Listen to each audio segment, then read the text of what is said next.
you get to this level, no fights is easy. But I thought the fight was going to be more difficult. But once I got in there and I see what Errol Spence was bringing to the table, I knew in my heart that, I had it in the bag. Join the club, Terence Crawford, because I thought the fight would be tougher than what it was too. I figured Errol Spence would take the first 3 or 4 rounds with his jab and activity.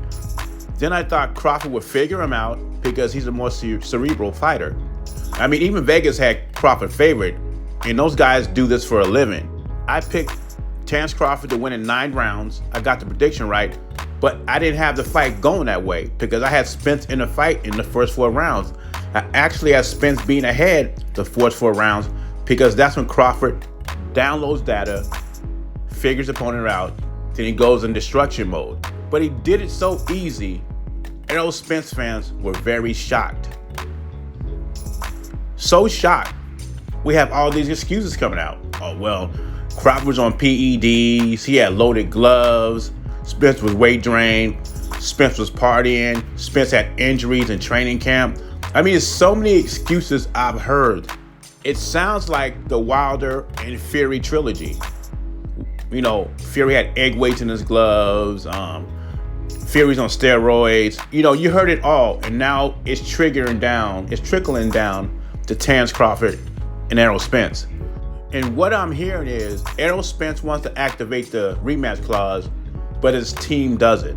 They don't want to do the rematch clause because they know this might be the end of Errol Spence. And not just that, Steven Espinosa said himself he'd rather this fight take place in late 2024. And that's because of financial reasons.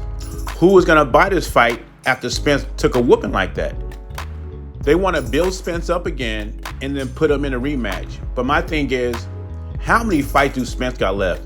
We talk about Terence Crawford retiring at 36, 37. Terence Crawford said he has a couple of fights left.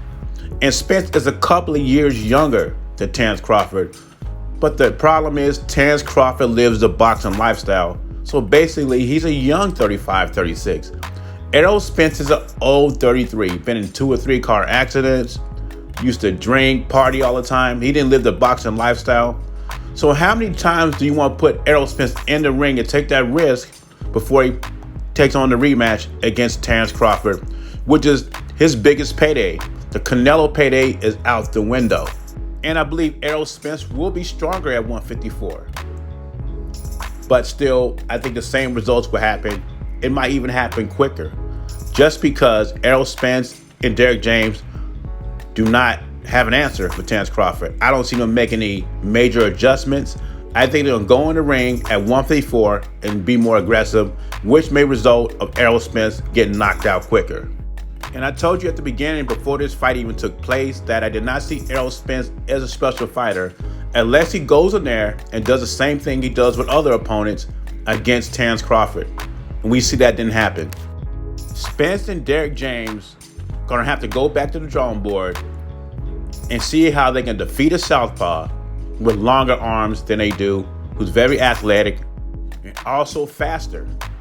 And overall, just a better fighter. Something they never faced before.